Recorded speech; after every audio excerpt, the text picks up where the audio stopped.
इस वीडियो में हम क्लास 11 के एक्सरसाइज 3.4 के क्वेश्चन को सॉल्व करेंगे। तो सबसे पहले आते हैं क्वेश्चन में हमें क्या कर रहा है, find the principal and the general solution of the following equation. हमको प्रिंसिपल और जनरल सोल्यूशन फाइंड करना है जो हमको इक्वेशन दिए हैं। तो इसके क्वेश्चन नंबर 1 पर आते हैं। क्वेश्चन नंबर 1 में हमें क्या दिया है, 10x = √3। 10x = √3। अब मैं पूछूँ आपसे कि आप √3 10 में किसकी वैल्यू होती है, तो आप बोलेंगे 60 डिग्री की वैल्यू होती है। इसको रेडियस में आप किस तरह लिख सकते हैं, तो π/3 के रूप में लिख सकते हैं। अब जो हमारा प्रिंसिपल सोल्यूशन होता है वो हमारा 0 से 2π के बीच में लाई करता है, लेकिन ये 2π से बड़ा नहीं हो सकता। या तो ये 0 होगा या 2π होगा या इसके बीच का होगा, लेकिन ये 2π से बड़ा नहीं होगा प्रिंसिपल सोल्यूशन। वहीं जनरल सोल्यूशन हमारा 2π भी हो सकता है, 4π भी हो सकता है, 6π भी हो सकता है और सो ऑन। अब हमारे 4 कोऑर्डिनेट हैं, फर्स्ट, सेकंड, थर्ड, फोर्थ। पहले वाले कोऑर्डिनेट में हमारे सभी पॉजिटिव होते हैं, sine, cos, tan, cot, cosec, sec सभी पॉजिटिव होते हैं। सेकंड वाले कोऑर्डिनेट में हमारा साइन और कोसेक पॉजिटिव होता है। थर्ड वाले कोऑर्डिनेट में हमारा कॉट और टेन पॉजिटिव होता है। फोर्थ वाले कोऑर्डिनेट में हमारा कॉस और सेक पॉजिटिव होता है। तो क्वेश्चन नंबर 1 के सोल्यूशन को देखते हैं अब। तो यहाँ पर हमने 10x = √3 दिया था, तो इसको हमने क्या लिखा, π/3। π/3 क्यों लिखा, क्योंकि ये 60 डिग्री की वैल्यू होती है π/3। अब देखिए, अब हमको पहला वाला तो आंसर मिल गया। अब मैं आपसे पूछूं कि जो 10 है वो पॉजिटिव कहाँ कहाँ होता है, तो आप बोलेंगे पहले में और तीसरे में होता है।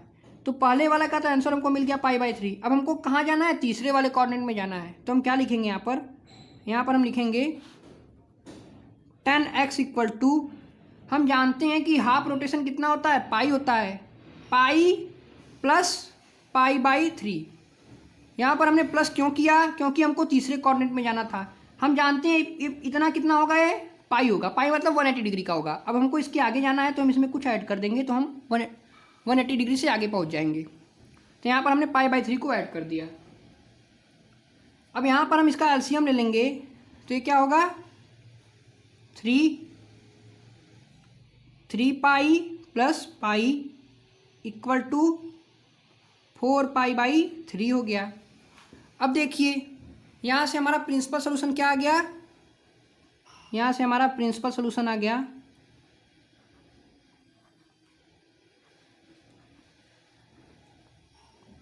π/3 और 4π/3, π/3 और 4π/3 आ गया। लेकिन जनरल सोल्यूशन की बात करें, जनरल सोल्यूशन की बात करें इसके, तो हम जानते हैं कि हम 10x का जनरल सोल्यूशन का फॉर्म क्या होता है, तो आप बोलेंगे nπ + y, जहाँ पर हमारा n बिलोंग करता है किसको, इंटीजर को। तो यहाँ पर हम लिखेंगे nπ को एज इट इज लिख देंगे और y की जगह या तो हम π/3 लिखें या 4π/3 लिखें, दोनों सही है। तो यहाँ पर हम लिख देते हैं π/3 और यहाँ से हम इसको लिख लेते हैं n बिलोंग करता है हमारा किसको, इंटीजर को। तो ये क्वेश्चन नंबर 1 का आंसर हुआ। अब इसके क्वेश्चन नंबर 2 पर आते हैं। क्वेश्चन नंबर 2 में हमें क्या दिया है, sec x = 2 दिया है। अब हम क्या करेंगे, सबसे पहले हम sec x का तो जनरल फॉर्म नहीं जानते हैं कि किस तरह इसको लिखते हैं। जैसे हम 10x का जानते हैं nπ + y, जहाँ पर n बिलोंग करता है इंटीजर को, लेकिन हम sec x का नहीं जानते हैं। हम cos x का जानते हैं, लेकिन तो हम इसको sec को हम क्या लिख लेंगे, cos में कन्वर्ट कर देंगे। तो cos x = क्या हो जाएगा, यहाँ पर 1/2 हो जाएगा। अब मैं आपसे पूछूं कि cos x = 1/2 कितने डिग्री की वैल्यू होती है, तो आप बोलेंगे 60 डिग्री की वैल्यू होती है। अब मैं आपसे पूछूं इसको रेडियन में कन्वर्ट कीजिए, तो आप क्या लिखेंगे, इसको π/3 लिखेंगे। अभी हमारा 4 कोऑर्डिनेट हो गया, फर्स्ट, सेकंड, थर्ड, फोर्थ। अब हम आपसे पूछ रहा हूँ कि जो कॉस होता है वो पॉजिटिव कहाँ कहाँ होता है, तो आप बोलेंगे पहले में और चौथे में। तो पहला वाला तो हमारा कोऑर्डिनेट मिल गया। अब हमको कहाँ पर जाना है, चौथे में जाना है। तो यहाँ पर हम लिखेंगे अब cos x = ये पूरा 2π का होता है, मतलब ये पूरा सर्कल अगर पूरा रिवोल्यूशन एक बार कर लेंगे तो कितना का होगा, 2π का होगा। अब हमको फोर्थ वाले में जाना है, तो हम 2π में से कुछ माइनस कर देंगे तो हम फोर्थ में पहुंच जाएंगे। तो यहाँ से हम लिखेंगे 2π + π/3 माइनस कर देते हैं यहाँ से हम। तो यहाँ से एलसीएम लेंगे, हो जाएगा 6π + π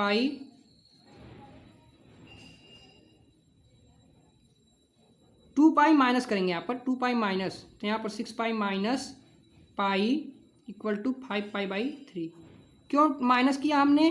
क्योंकि हम जानते हैं कि पूरा अगर यहाँ से स्टार्ट किया है तो ये पूरा रिवोल्यूशन 2π में कन्वर्ट करेगा, 2π में कंप्लीट करेगा। हमको फोर्थ वाले में जाना है, तो फोर्थ वाले में जाने के लिए हम क्या करेंगे, हम 2π में से कुछ ना कुछ माइनस कर देंगे तो हम फोर्थ वाले में पहुँच जाएंगे।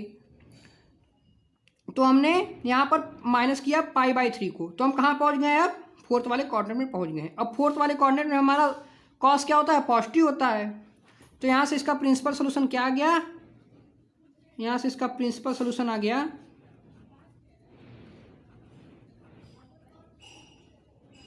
यहाँ से इसका प्रिंसिपल सोल्यूशन क्या आ जाएगा?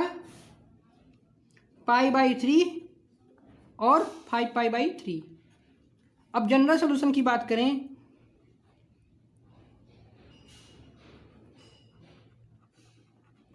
तो कॉस का जनरल सोल्यूशन का फॉर्म क्या होता है? 2n प्लस माइनस वाई, जहाँ पर हमारा n बिलोंग करता है किसको? इंटीजर को। तो यहाँ पर हम लिखेंगे 2n प्लस माइनस, अब यहाँ पर हम π/3 लिखें या 5π/3 लिखें, y की जगह, दोनों सही है।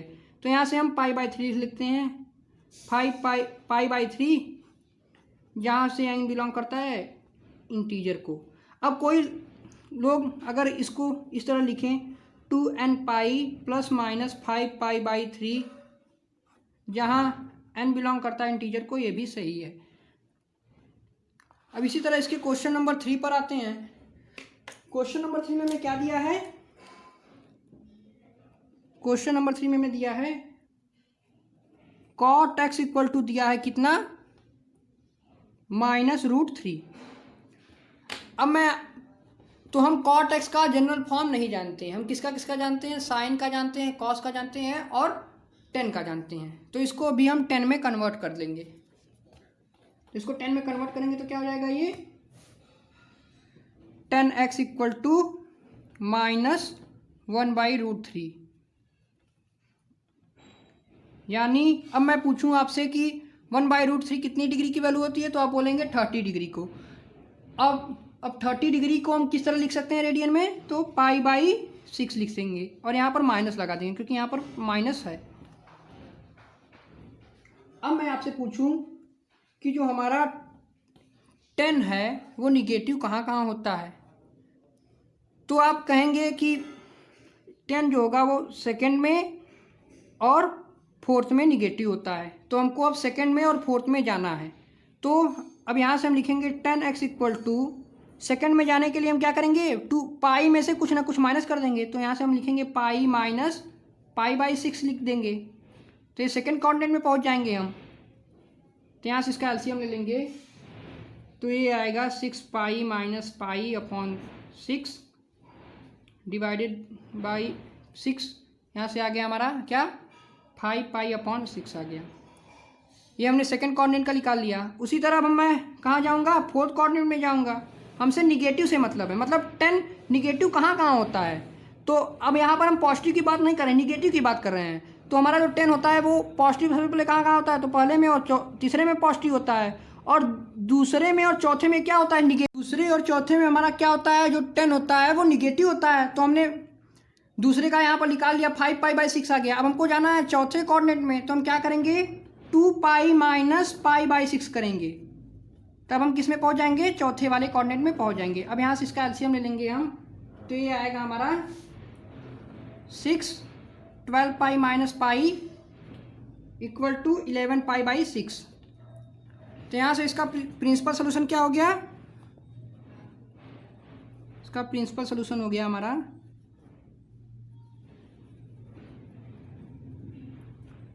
अब ये नहीं होगा इसका प्रिंसिपल सोल्यूशन। प्रिंसिपल सोल्यूशन होगा 5π/6 और 11π/6।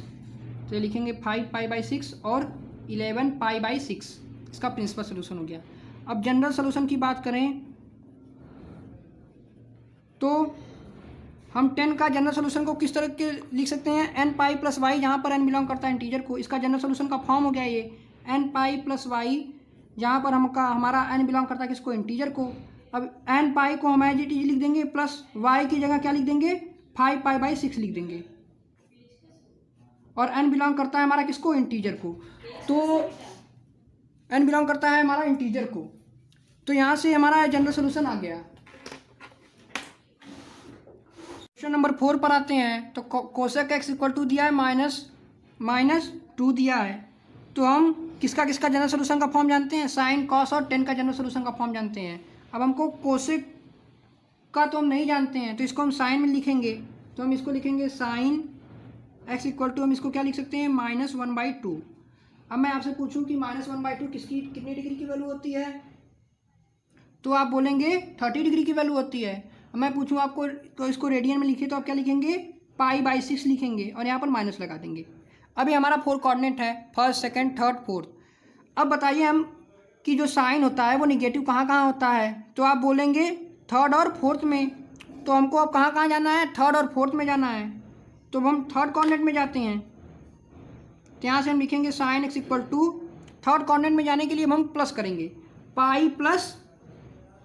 π/6 करेंगे। तो हम कहाँ पहुँच जाएंगे, अब थर्ड कोऑर्डिनेट में जब पहुँच जाएंगे और यहाँ से हम इसका एलसीएम ले लेंगे तो 6 होगा, ये हो जाएगा 6π + π इक्वल टू 7π/6। ये साइन एक्स की वैल्यू हो गई 7π/6। अब हमको जाना है किसमें, फोर्थ कोऑर्डिनेट में जाना है। अब फोर्थ कोऑर्डिनेट में साइन क्या होता है, हमारा निगेटिव होता है। तो अब फोर्थ कोऑर्डिनेट में जाने के लिए हम क्या करेंगे, sine x equal to 2π minus करेंगे π/6 को।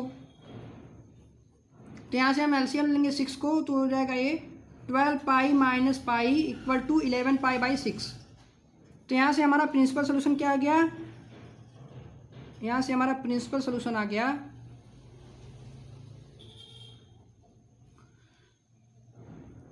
7π/6 और 11π/6।